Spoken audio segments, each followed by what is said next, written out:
देव द्रव्यापहारी च देव द्रव्योपजीवकः सयाति नरकम घोरम कुलैः सह सहस्त्रशः। पद्म पुराण कहता है कि जिसने देवता के द्रव्य को हरा हो, मतलब चोरी की हो, या जिसने देवता के द्रव्य को ही अपनी आजीविका बना ली हो, वो अपने पूरे कुल खानदान के साथ हजारों हजार साल नर्क में, घोर नर्क में यातना पाता है। ये माना जा सकता है कि उन्होंने ये नहीं पढ़ा होगा, उनको ये नहीं मालूम होगा, लेकिन क्या उनको ये नहीं मालूम कि चोरी करना पाप है? जिन्होंने ये किया भगवान के घर में किया। 500 साल का आंदोलन, हजारों जिंदगियों का बलिदान, कई पीढ़ियों का संघर्ष और 1 अरब हिंदुओं की आस्था का प्रतीक है अयोध्या का राम जन्मभूमि पर बना ये राम मंदिर, जिस मंदिर पर रोज लाखों भक्त प्रणाम करने, भगवान को शीश नवाने जाते हैं, जिसकी चौखट की धूल से 7 जन्मों के पाप धुल जाने की बात होती है। वहां चढ़ावा चोरी, इस समाचार ने सभी राम भक्तों को व्यथित किया है, आहत किया है। और बल्कि अब इसे चढ़ावा चोरी नहीं कहना चाहिए, यह आस्था के साथ छल हुआ है। दान पात्र से निकला शूल रोज धंसता जा रहा है। नए खुलासे, तथ्यों और दावों ने घाव पर मरहम लगाने के बजाय नमक का काम किया है। राम भक्तों के मन में सैकड़ों सवाल हैं, लेकिन जवाब देने वाला कोई नहीं। इसीलिए आज यह दान पात्र स्वयं गवाही देगा। इसे साधारण दान पात्र समझने की गलती नहीं करनी चाहिए। इसके अंदर वो सुराग हैं, वो प्रमाण और सवाल बंद हैं जो हर राम भक्त पूछ रहा है और जिसका जवाब देने में ट्रस्ट या तो सक्षम नहीं है या देना नहीं चाहता। हम जो जवाब खोजेंगे वो आज इसी दान पात्र से निकले हुए सवालों के जवाब होंगे। और इसीलिए आज मेरे साथ एक्सपर्ट्स, विद्वान और अनुभवी व्यक्तियों का एक पैनल मौजूद है। आज दान पात्र बोलेगा और चढ़ावा चोरी के सारे राज खोलेगा।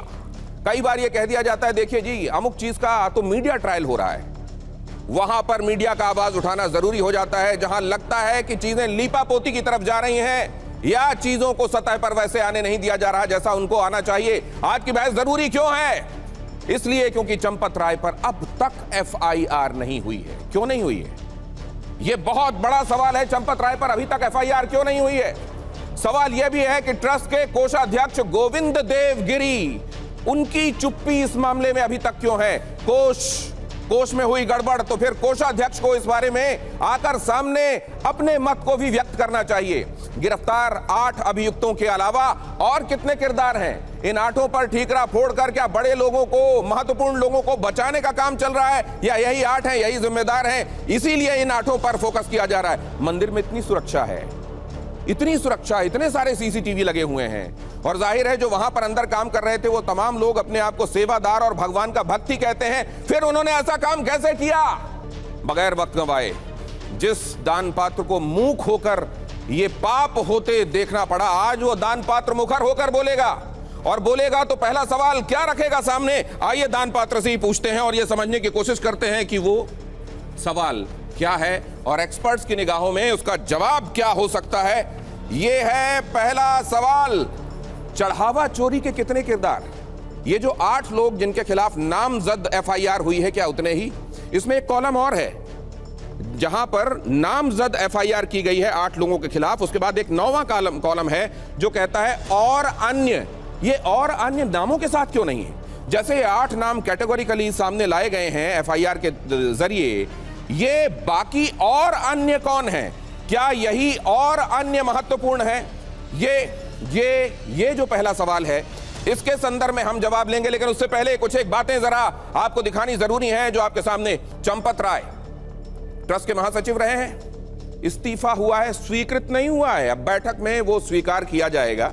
जाहिर है ये प्रोसेस है, लेकिन ये जो प्रोसीजरल डिले यहां हो रहा है, क्या इसको कम किया जा सकता था? अगर ये इस्तीफा पहले होता तो महत्वपूर्ण लोग अगर अपने पद पर बने रहेंगे तो क्या जांच प्रभावित होगी? इनकी भूमिका क्या थी? मंदिर का प्रशासन और वित्तीय प्रबंधन संभालना इनका काम था, दायित्व था। आरोप यह है कि प्रशासनिक लापरवाही बरती गई है और आरोप तो यहां तक है कि जानबूझकर उन्होंने कुछ जगहों पर आंखें मूंदी हैं।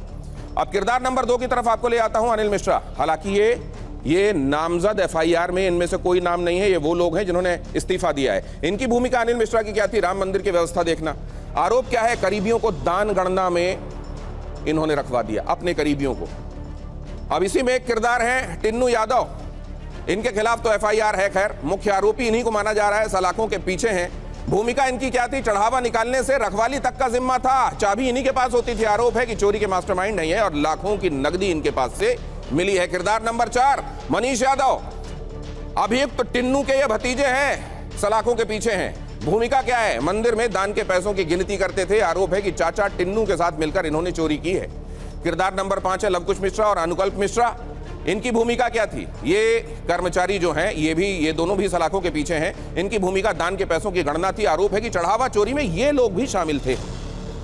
अविनाश शुक्ला और करुणेश पांडे, ये दो चेहरे सलाखों के पीछे हैं।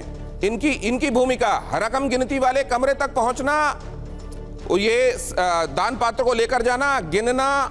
ये आरोप है कि दान पेटी से पैसे निकालते वक्त ही रकम चोरी कर ली जाती थी, उड़ा दी जाती थी। किरदार 7 सुभाष श्रीवास्तव, रिटायर्ड बैंक कर्मचारी, सलाखों के पीछे है, जो चढ़ावे का हिसाब किताब मिलाना। आरोप है कि खातों कागजों में रकम का एडजस्टमेंट इन्होंने किया है।